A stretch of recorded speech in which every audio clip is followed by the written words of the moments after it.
Hello, everyone, and welcome to another episode of the Agile Short.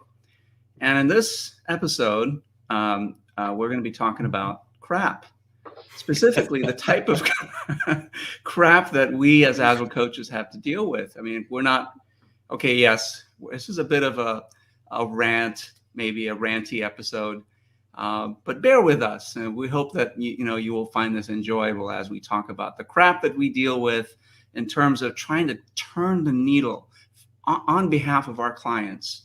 And yeah, that's all I'll say. So quick intros, you know me, I'm Kumar, one of the founders at Agile Meridian. Turn it over to Mike.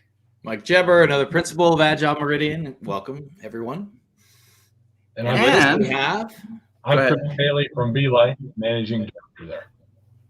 And so in the spirit of crappiness, I thought we'd just go around the horn. Just Mike, you want to expand on this notion of this rant that we want to... Actually, we were the three of us were talking a little at the end of last week. We were talking about the fact that it's so difficult. A lot of times you read stuff, you hear stuff around things around leadership and things around performance and all these other great things, and they sound wonderful. And Chris, I really want to hand this over to you because you were right on point when you were talking about this, and we're all passionate about it. But Chris got really, really passionate about it this week, and we thought this would be a great topic to talk about. How hard it is to take what you read and hear about these perfect scenarios and creating this utopian society at your company, and how hard it is to get going, and how there's so much missing in what you hear and read about these things. Yeah, so there's a lot, Mike, thanks. There's a lot of crap specifically around leadership programs, in my opinion, right? I mean, we go in and we pay, in some organizations, they'll pay $15,000, $20,000, $30,000 for a day course. And what happens? They go into the course and they talk about some topics, and then all of a sudden the course is over. And you're like, that's great. Now what do I do with it? And even if they give you the steps to go through and do stuff and to improve, it doesn't help because they're missing the one thing that I think we really need to focus on. And that is that concept of Kaizen, right? If you're always constantly improving, it doesn't matter what's wrong, right? It doesn't matter whether you have a low EQ in terms of leadership. It doesn't matter if you don't know how to have a good conversation with people, or maybe it's your first opportunity to be a part of the strategy team at your organization. And if you just take that feedback and just iterate on it, it doesn't matter. By default, you'll fix everything. And it really drives me crazy. Go into places and they say, oh yeah, we've had XYZ training, and I won't call anybody out, right? And they're like, oh, okay, well, yeah, I've had that kind of training. Well, that's really great.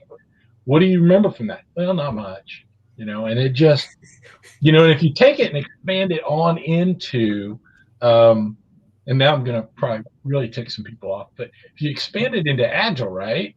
I mean, we all know, we've seen people that have got certifications, and for some reason, they put them after their name, right?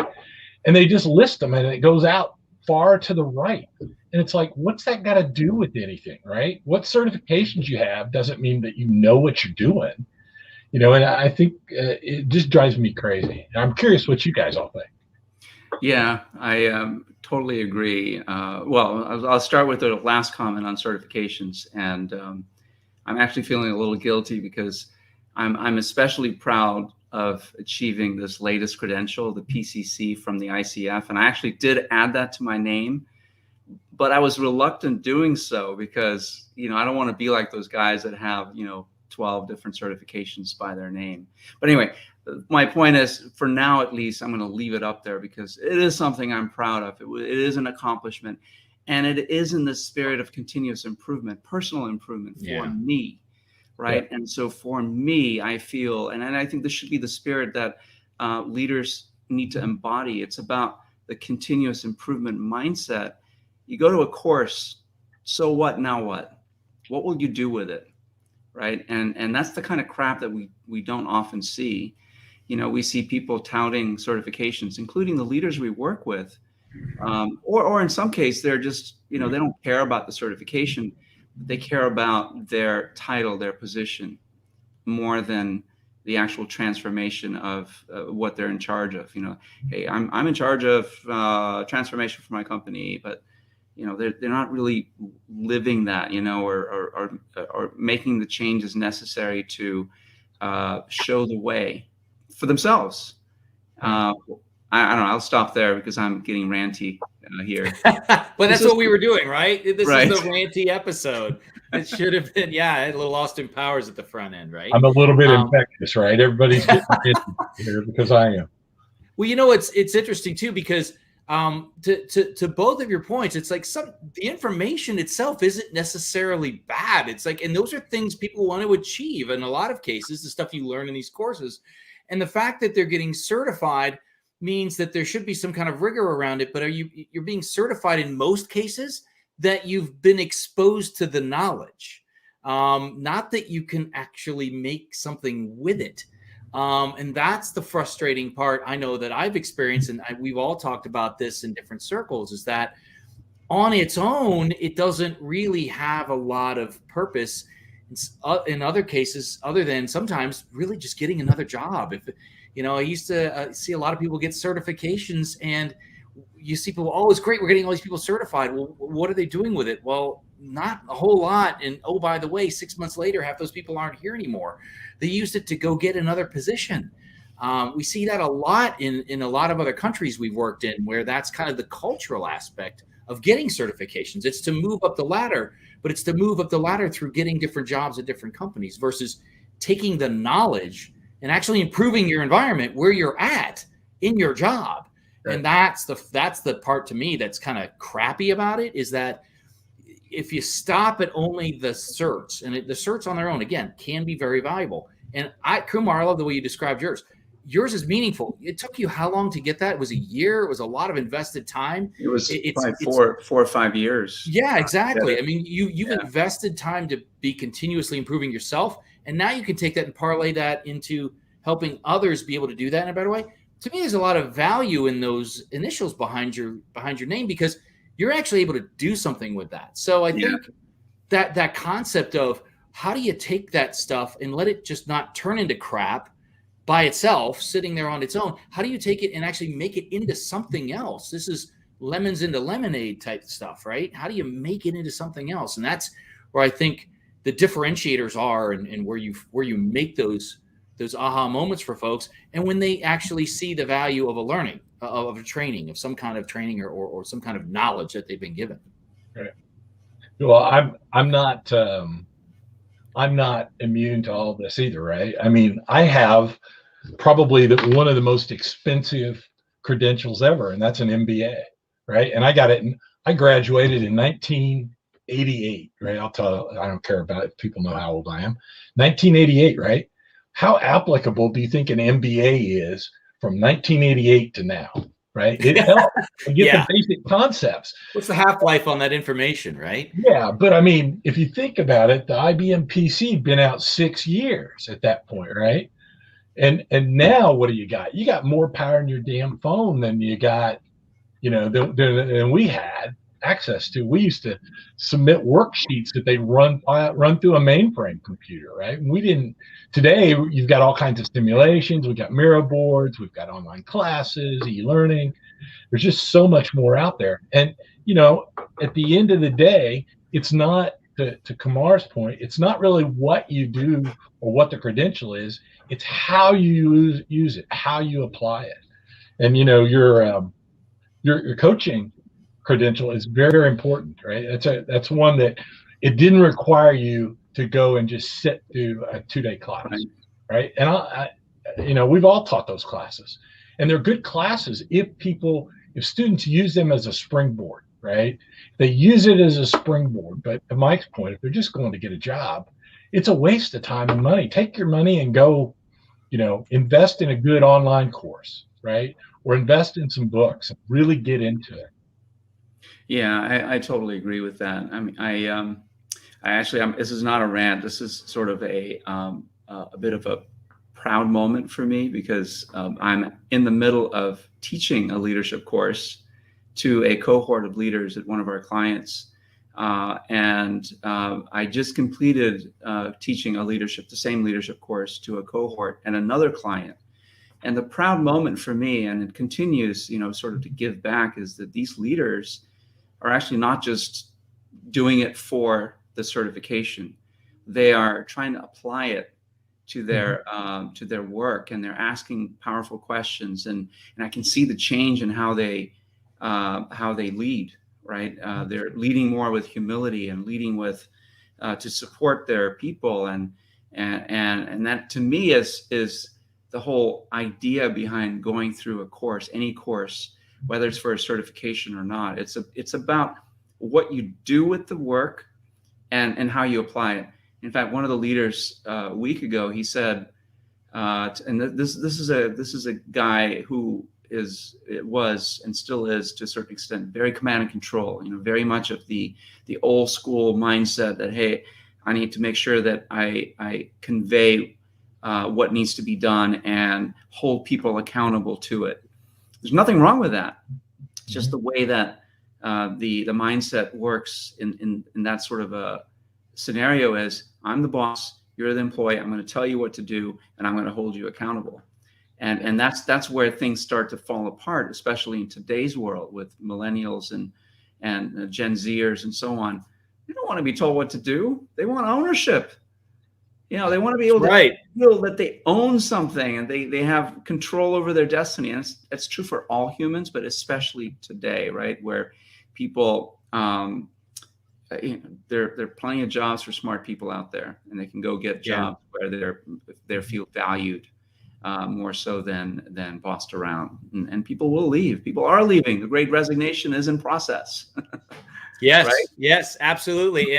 And I think, to your credit, Kumar, you're having people reach back out to you unprompted, unsolicited, and unscheduled to tell you about successes. They're little ones, right? Little conversations here or there that are moving the needle. Again, to your point, Chris, around that Kaizen, around that continuous improvement, I moved the needle today. I felt it. I influenced someone to do something in a different way. Right. And that is really a big part of modern leadership. I don't want to get in a leadership thing here, but just that whole idea that the approach of giving people knowledge, and it wasn't the cert that helped them make that. It was the fact that you taught them in a way that said, look, you need to go out and you need to start finding ways and finding spaces where you can make an impact and start to see success inside your organization and help those out. And I would say to anyone who's watching this, if you really want to make your learnings valuable, make sure that you go through those learnings with enough of your peers and enough of your influencers in space, so that you're all learning and talking about the same language. My first experience in Agile, I've said it before in a few of these other things, Chris, it was just before you and I met, 80 people in a room doing a 2-day Scrum course. It was all IT. It was nobody else. And the minute we tried to install something, nobody knew what we were doing. It wasn't fair to them, and because they weren't involved, they didn't know.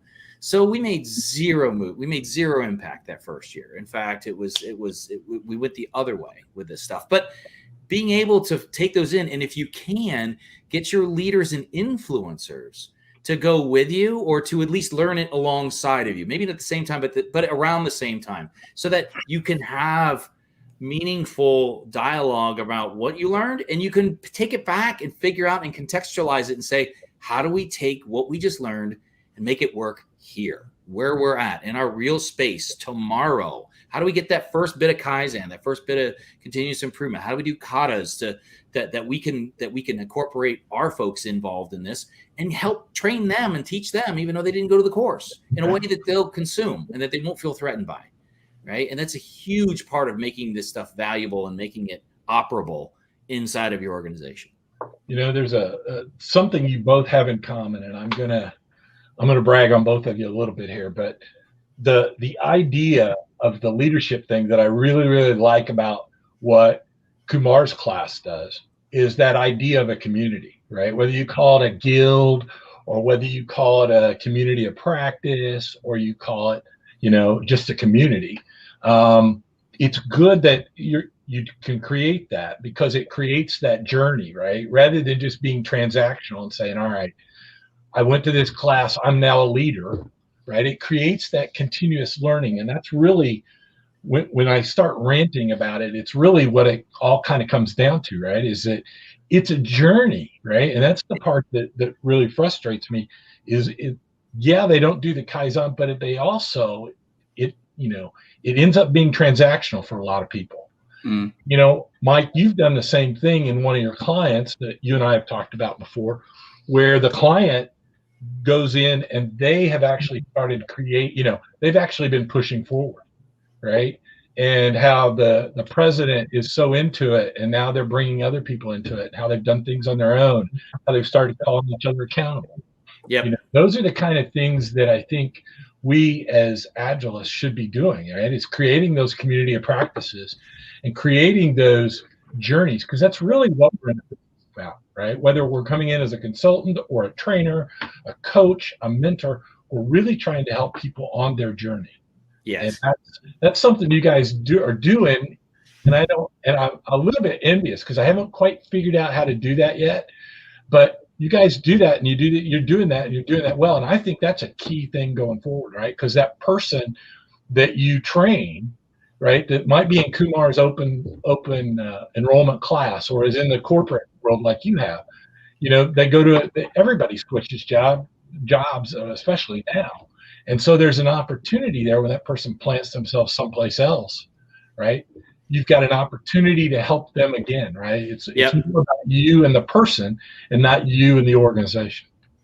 That's a good point. And I want to sort of circle back to your, what started our rant today, the crap that we want to cut. And that is, you mentioned leadership, right? So leadership, and this is you, Chris, you mentioned leadership, and leadership not sort of, they go through training or they go through transformation, but they're not focused on the continuous improvement mindset. Yeah. And of course, it did come off a little ranty, I guess my question is, What's the title, though? It is a title. Yeah, it is a title, and certainly we can all be frustrated with that, right? And certainly I have, and the latest example is just a small example of some success that I've had personally. I know you've had, Mike, and you've had, Chris. But I guess my question is that their fault, or is it our approach that is causing us stress and having to deal with crap? What do you all think? I'll let Mike go first. I think that's interesting. I think approach is everything. You two know me well enough to know that I think the wrong approach with the right tool still produces the wrong results. And you've got to have the combination of the two, right? You've got to have the right tools. Definitely help any job you have to do, any project, anything you're working on. But having skill and knowledge around how to wield it and which one to grab out of the toolbox at what time, contextually and situationally, makes all the difference in the world. So yeah, I would absolutely say approach has as much to do with it as the information itself, as to whether it's successful or not. You can give me information in Mandarin and I would fail at it because I don't know Mandarin, right? So it's great information, but I can't consume it, man. You know what I mean? Right. You were talking about tools, Mike, and it reminds me of something I used to say, when I was employed by companies, and that is, an idiot with a tool is still an idiot, right? I mean, it's all about how you apply it and how you go forward. Right. As to if Kumar, if you're talking about not just the three of us, but us as an industry, and are we at fault as an industry? I think we probably are. I mean, I think we focus on we're very transactional. We've all met people that come in and charge really high rates, and they're there and they can't do the job, right? And that impacts all of us. We've seen training providers that come in, and you have somebody come in and teach Agile that, has never been a Scrum Master, or has never been engaged, doesn't really understand it. And I think that at some point, it's all going to evolve to the point where it's going to catch up to those folks that are posers, I guess is the word. Yeah. There. I can't agree with you more. in conversation with one of our client leads who is certainly talks the talk and walks the walk, if you will. And he was talking about the COO of the company we're supporting, who doesn't really like Agile coaches. And he's probably thinking, you coaches just need to cut the crap. Get away from the dogma, get away from the certifications and the frameworks, and just give me what I need. Help what my I need people. Yeah, help my organization. Yeah, exactly. How do I help my company, my organization do better in the industry that we're in? How do I and he may not be using these words, these are sort of the buzzwords that we use as coaches. How do I improve business agility so I can respond to my customers and what they need quicker, faster, more effectively, right? And so again, he's probably not saying this, but he's meaning this. And so I think we all need to cut the crap a little bit, right? As coaches, as leaders, and really focus on being pragmatic and just cut the crap, right? And meet our customers where they are and give them real solutions so they can make progress, and teach them how to employ Kaizen, sort of an improvement katas, and whatever the tools are that would help them make small improvements over some significant time period result in some major changes, or can. Yes, absolutely. Boom. No, I think this is a good conversation, and I think you're right. There's a money component to this industry, just like there is with every industry. And that money component, a lot of that is driven by tools and frameworks, and so even some dogma, right? And there's a lot of money shuffling around from that, and it makes it confusing and hard for. I know we've all talked to clients where they try to find out where should they start or what kind of things they should be doing, and there's so much out there that is. The internet is so good at providing disinformation alongside information, right? As we all know. And it's tough. It's tough because sometimes doing the right thing isn't doing the most profitable thing that you could be doing for someone, right? And in a lot of cases, it isn't. So it has a lot to do with, I think, the mindset of different segments of the industry. Absolutely. Which I think is no different than any other industry, right? You've got a lot of that in different industries that you run into. So, you're on mute there, Kumar. We're running a little long on this Agile short, so maybe we can sort of wrap it up by sort of answering this question: what can we do differently to cut the crap, right, in our lives, and sort of as coaches, as leaders, as doers, whatever our role is? What do you think, Chris? Mike, you were going to talk. Go ahead. Or Mike. Oh no, I was just taking a breath. Sorry. Go ahead, Chris. I'll follow. I think we need, I think we need to be ethical in what we're doing. Right? Do the right thing. If you do the right thing by the client, even if it's short, even if it affects you adversely, it will ultimately, you'll get paid back. Right. And I don't want to talk about karma and things like that, but you do get, there is such a thing as karma. It does happen. And if you do the right thing consistently, right, and you're looking out for your clients and you're client focused to meet them where they're at, that's really all you have to do. Yeah, I'll parlay on what you're talking about as well. And you think about that. It's really measurable. You think about paying it forward, right? You're generating your own type of karma situation. And I can tell you, all three of us, the reason we're still doing what we do today is because we have people constantly calling us back because we have proven and shown measurable success. We didn't go in there with a solution to deliver certain metrics. And I think that's what you have to do differently, right? Not provide solutions. You have to go in and help people learn how to operate and be different and be successful in these times. within their spaces. And that requires a whole lot more than just training. And it requires a whole lot more than providing a solution. It really helps to provide them to building that capability is what helps people to grow and learn past it. This is shuhari in full form, right? Where you've got folks surpassing their masters and becoming the master and actually influencing their culture later on. And they reward you with that later on by coming back and saying, hey, I've taken a new role. I'm now the CEO, whatever, at this new company, and let's do what we did at the last place, and let's take that over. Or even, hey, you remember when we tried to do this at this one place and they just weren't buying it? Well, I'm at a place that wants to do it now. I believe in this. You help me and my team. Let's go make it happen at a bigger scale. And I wondered how long. I wondered how long it was going to take you to get to capabilities. I knew I knew you were going to go there at some point. So that's where I've seen personally, had personal experience with seeing that difference making happen.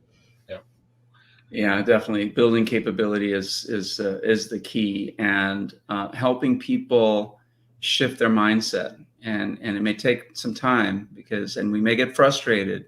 We may want to say, hey, cut the crap. But for coaches, I think the advice would be, be patient, try to meet the person behind the role, the title, whatever it is that people tend to hide behind, right? So they've got that armor up, that's my role, my title, I get to do this. Well, try to make that connection with them and try to figure out what's motivating them or what they might fear. And once you can make that connection, you can start to make some small changes. Not you as a coach, but you can help them build that capability to make some small changes and hopefully benefit from it. Not everybody is open to change. And as a coach, you have to sort of pick and choose the people that are more open to it than others. But if we can generate enough of a wave of change, then the laggards will eventually either leave or join the crowd. Right. And that's kind of what I feel works for me and for us, at Agile Meridian, and we try to do that. Good. Any parting thoughts from either of you?